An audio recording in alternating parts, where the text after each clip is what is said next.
what I'll try to do is a brief opening statement, not just to set the context for today's hearing, but to really set the context for the year ahead.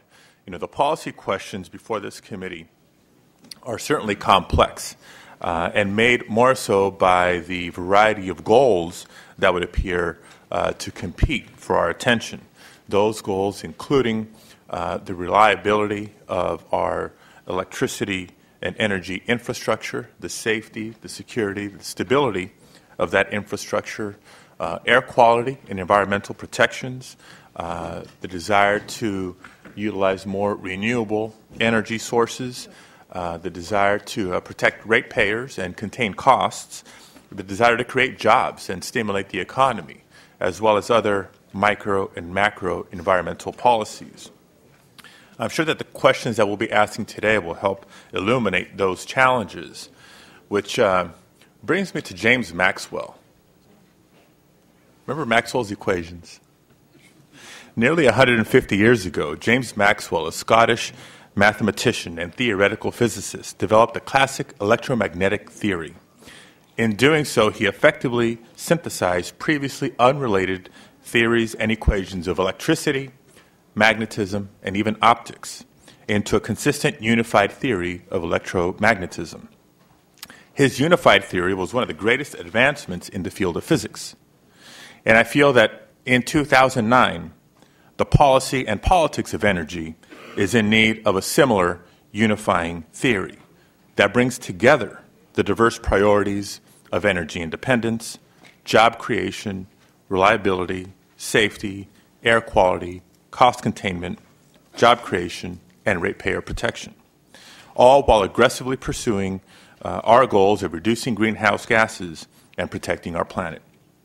This will not be easy, but the legislature and the governor have already demonstrated bold leadership in the fight against global warming, which has earned California both global admiration and respect. California has led the way by establishing ambitious goals for increasing the use of renewable energy, as well as reducing greenhouse gas emissions with AB 32. We've created incentives for Californians to reduce their carbon footprint with programs like the California Solar Initiative. And we've been a national leader in energy efficiency. Our buildings are leaner, our appliances are greener, and our cars are cleaner. President Obama's energy proposals emulate many policies first set here in the state of California. That being said, the important and difficult work of implementing and achieving the goals remains. To some degree, we're in uncharted territory. California's RPS policy will help chart the way. And who better to lead than this state at this time? Of the 50 states, California is the best positioned to lead our nation into a new energy economy with green technologies and green jobs. I'm confident we will succeed, and in doing so, we will be the map that other states look to as they pursue similar goals. And while raising our RPS goal is tremendously important, there are other important issues that I intend to tackle through this committee, including energy efficiency, conservation, smart grid technology, and energy storage. We need to establish a stronger culture of efficiency and culture of conversation, not just when demand is peaking, but constantly. One key tool in this effort is modernizing our electrical system with smart grid technology. We cannot hope to meet the energy needs of the future with an electrical grid of the past. We need to do this for the sake of efficiency, reliability, and common sense. We also need to advance the field of energy storage to improve upon the efficiency and stability of our system and ultimately remove the adjective intermittent from the discussion about renewables.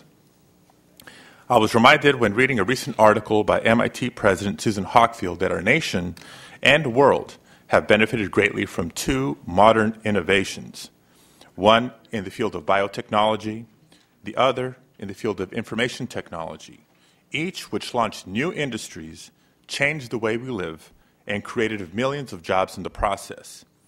Much of that innovation was born right here in the state of California. We're home to some of the world's brightest and most creative thinkers. We need to harness and unify our research potential with the common goal of energy innovation.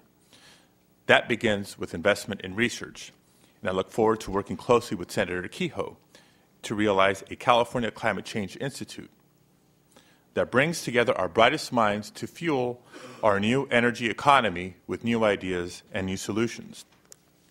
In closing, there are other issues such as broadband deployment, digital video, the transition to digital television, and others that will require the attention of this committee, and I look forward to all of those discussions.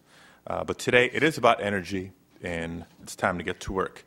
Before proceeding to the items appearing on today's agenda, let me ask Senator Benoit, Vice Chair of the committee, if he'd like to offer a few words.